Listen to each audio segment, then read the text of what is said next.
preaching hate. French prosecutors say whilst large cells are still plotting, attacks are now more likely to come from isolated individuals using low-cost methods such as cars or knives.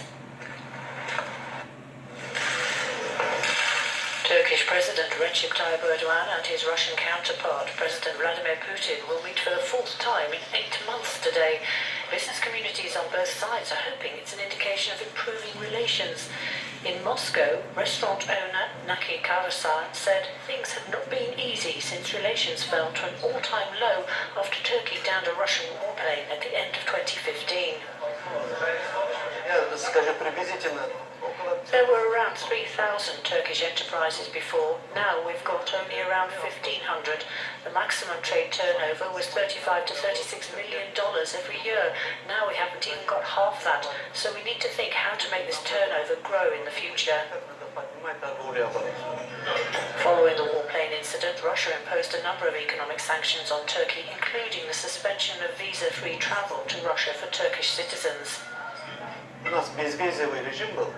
When we had the visa-free policy, there were plenty of tourists, around 300,000 tourists from Turkey to Russia. Now the tourist flow is very low, and it's affected all types of businesses. When the two leaders meet in the Black Sea resort of Sochi, Syria is likely to dominate talks, but there are those who hope that trade won't be forgotten.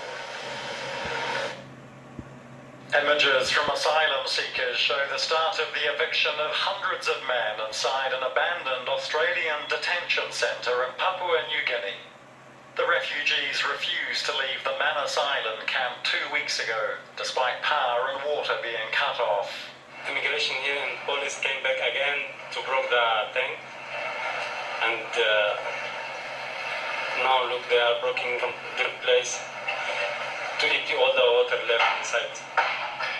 The asylum seekers have refused attempts by Australia and Papua New Guinea to be moved to 3 other transit centres. Police just came in, walking around, and they broke this tank now to empty all the left water.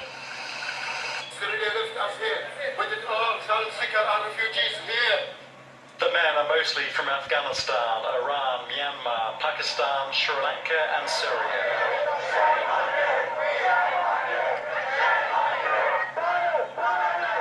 The camp was declared illegal by a court in Papua New Guinea last month, sparking protest in support of the asylum seekers.